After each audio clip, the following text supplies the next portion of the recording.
Nah, saudara-saudara, kita ini sekarang berada di kota Hierapolis, yang kota modernnya namanya Pamukkale. Ada kejadian apa di sini di awal sejarah gereja? Jadi seperti yang kemarin kita sampaikan, setelah dari Yerusalem, itu pusat gereja pertama kali di Antioquia. Kisah Rasul pasal 11 ayat 26, bahkan di Antioquia lah orang-orang menjadi pengikut Yesus itu disebut pertama kali Kristen. Bahasa Yunaninya Kristianos, jamaknya Kristianoi, ya, menjadi orang-orang Kristiani. Nah, jadi pusat kekristenan kedua itu adalah Antioquia. Dan selain 7 jemaat yang disebutkan dalam kitab Wahyu, yang juga sudah kita renungkan kemarin, Laodikia, ada kota-kota lain yang penting, termasuk Hierapolis. Hierapolis ini tempat di mana Rasul Yohanes memiliki seorang murid namanya Papias dari Hierapolis. Apa pentingnya Papias? Saya akan membaca firman Tuhan dulu untuk menggambarkan bagaimana sumber-sumber gereja kuno itu bisa kita percaya. 2 Tesalonika pasal 2 ayat 15. Sebab itu berdirilah teguh dan berpeganglah pada ajaran-ajaran yang kamu terima dari kami, baik secara lisan maupun secara tertulis. 1 Korintus 11 ayat 1. Jadilah pengikutku sama seperti aku juga menjadi pengikut Kristus. Nah, prinsip kesinambungan ini yang dinamakan successio apostolik. Bahasa Arabnya adalah khilafah rasuliyah.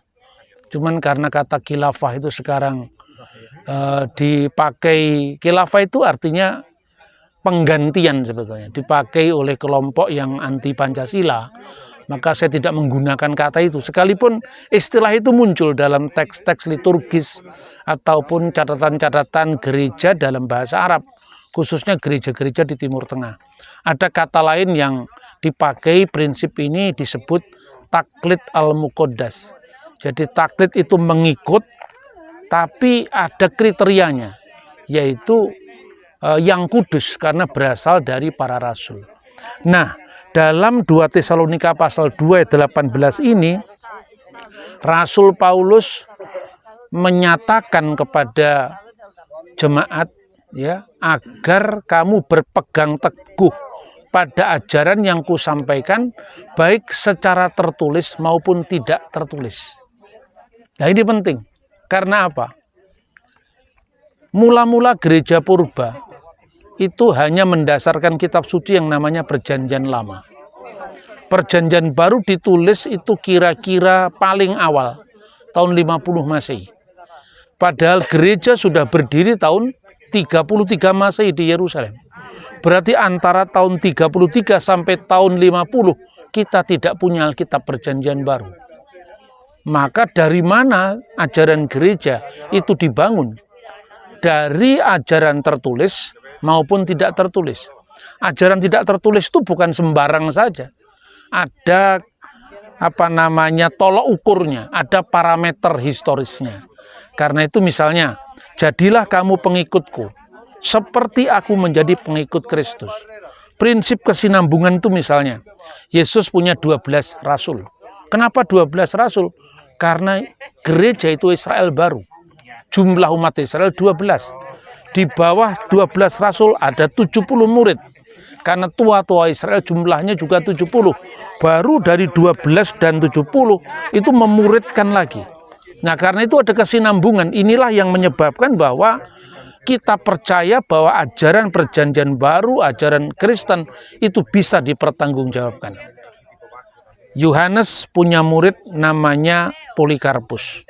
Polikarpus punya murid namanya Irenaeus. Irenaeus punya murid namanya Hippolytus. Begitu juga di sini, kalau Polikarpus menjadi uskup Smyrna, sekarang kota Izmir yang besok kita kunjungi, maka disinilah Yohanes punya murid namanya adalah Papias. Dan kenapa Papias ini penting?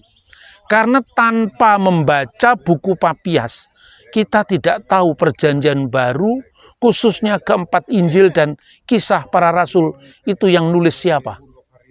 Bapak Ibu mungkin nggak cermat ya. Injil Matius, mana ada keterangan Matius yang menulis Injil pertama? Tidak ada keterangan, mulai dari pasal 1 sampai pasal 28. Injil Markus ditulis oleh Markus.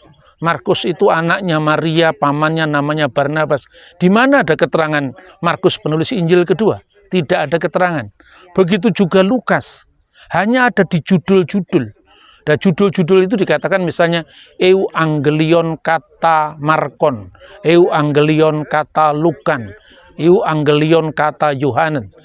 Injil menurut Lukas, Injil menurut Matius, Injil menurut Markus, Injil menurut Yohanes. Tapi pasal dan ayatnya sendiri kita tidak mendapati keterangan bahwa Injil ditulis oleh Matius, Markus, Lukas, Yohanes. Pertanyaannya, siapa yang memberi judul? Yang memberi judul gereja kuno. Ya, salah satunya misalnya Kanon Muratori. Kanon Muratori itu kira-kira tahun 160. Nah, pertanyaannya, kenapa kita percaya dengan Kanon Muratori?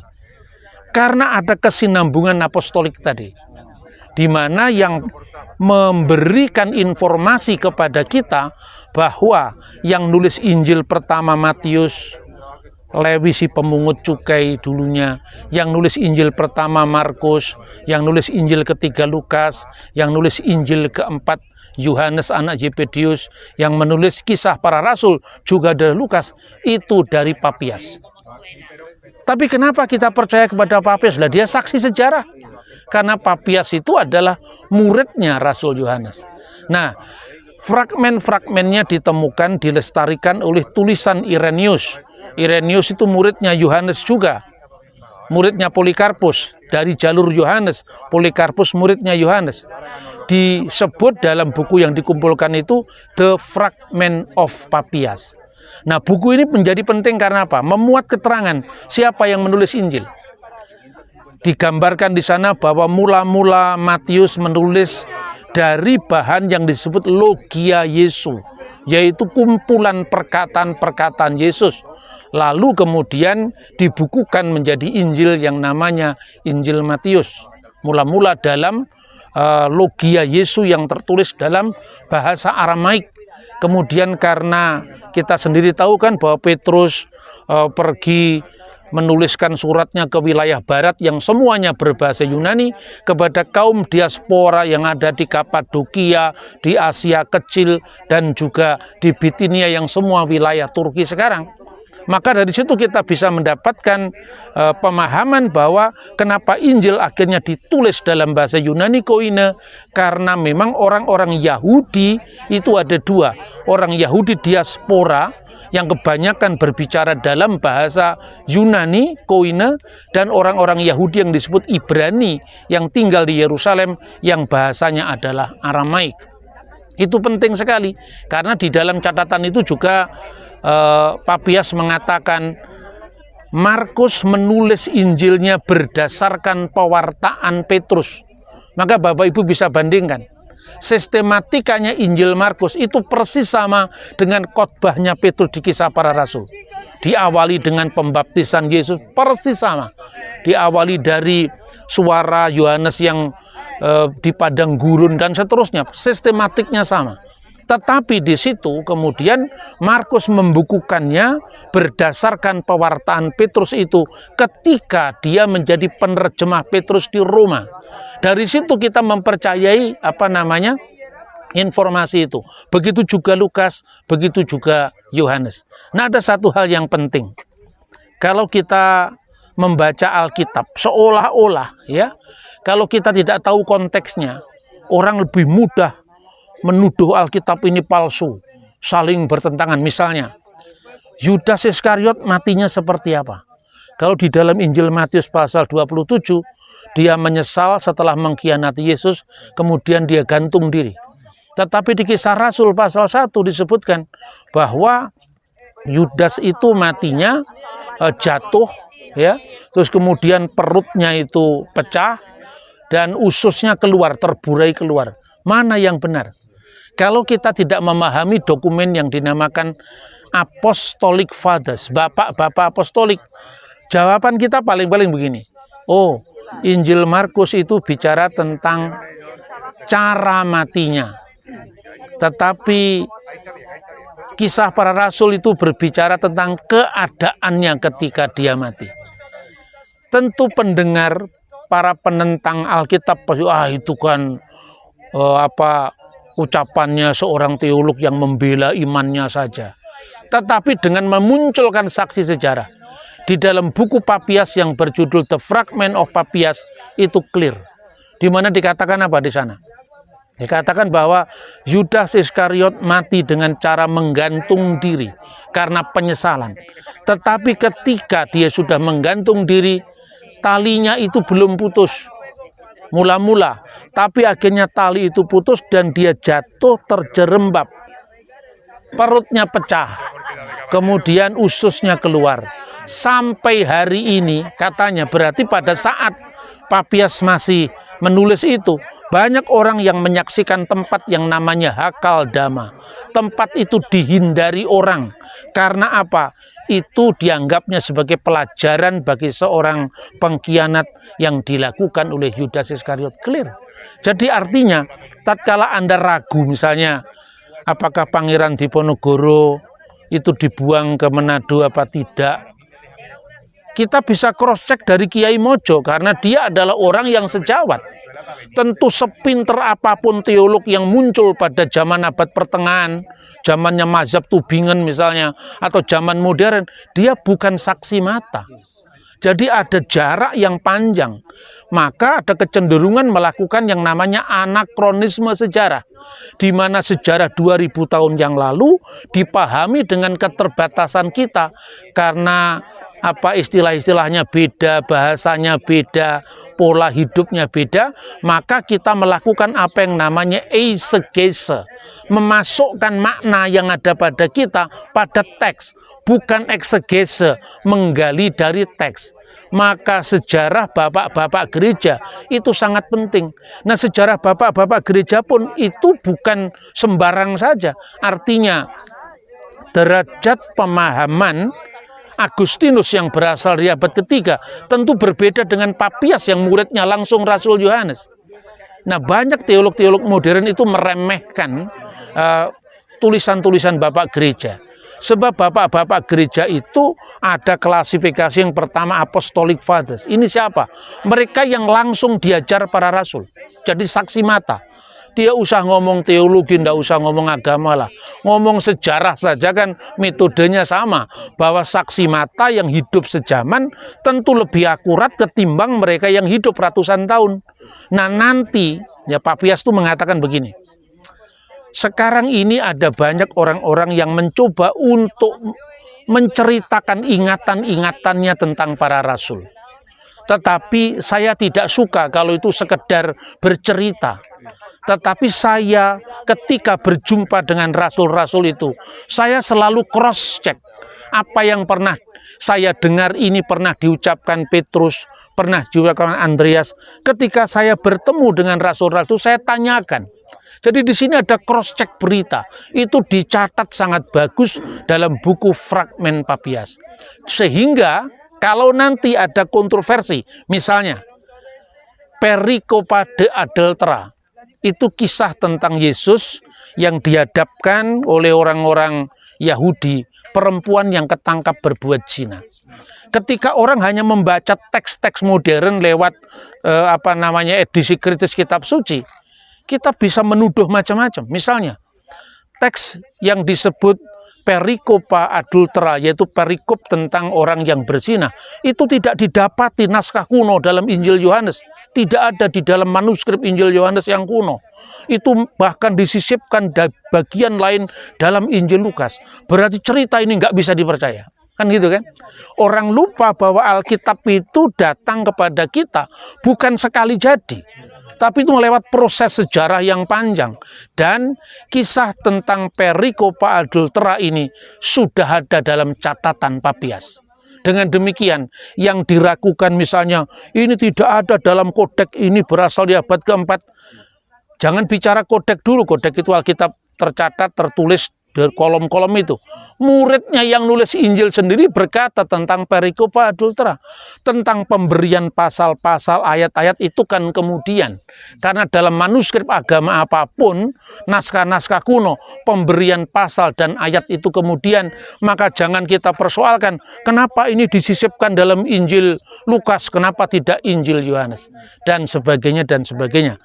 Melalui kunjungan ziarah kita ke Hierapolis, kita menemukan jejak sejarah bahwa Injil itu bisa dipercaya karena disaksikan oleh suara yang hidup yang dikatakan oleh Papias, yang semuanya bersesuaian dengan apa yang tercatat, sehingga yang dikatakan Rasul Paulus, kita tidak hanya melestarikan ajaran yang diterima dari Rasul Paulus, baik tertulis maupun tidak tertulis. Jadi suara yang tidak tertulis itu dilestarikan lewat liturgi, dilestarikan lewat nyanyian-nyanyian gerejawi. Sekarang siapa yang sangka ketika Natal kita mengucapkan Lukas pasal 2 ayat 14.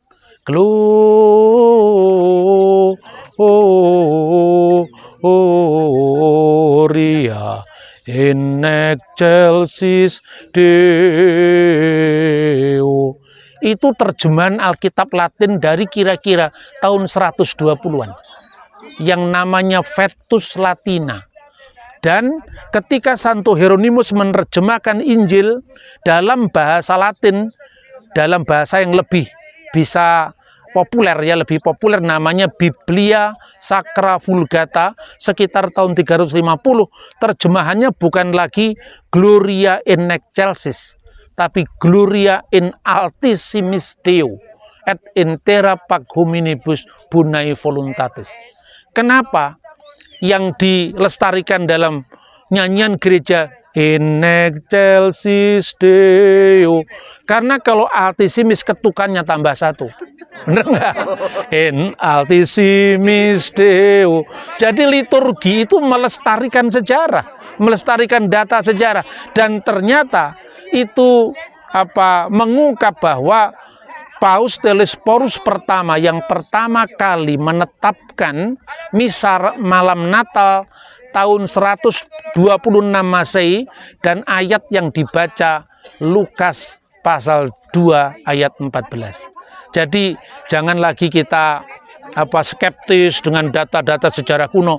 Semuanya bisa di cross check, semuanya bisa dibaca, dan sekarang tidak ada satu data pun yang dibakar. Jangan kita percaya dengan ungkapan film Da Vinci Code, ya. Sekarang lagi rame-rame film His Only Son. Coba bayangkan kalau film Da Vinci Code itu beredar, Kristennya juga tidak marah-marah. Maka marilah kita menularkan energi baik. Karena kita tidak marah ketika film Da Vinci Code diputar. Kalau nggak suka ya jangan dilihat. Kita tidak marah juga ketika film The Last Temptation of Jesus Christ diputar. Ya silakan. Tapi energi baik itu kita tularkan kepada mereka yang suka marah-marah itu. Padahal itu hanya film. Tuhan memberkati kita. Shalom alaikum besem hamasia. Luar biasa. Terima kasih Pak Bambang. Sama-sama.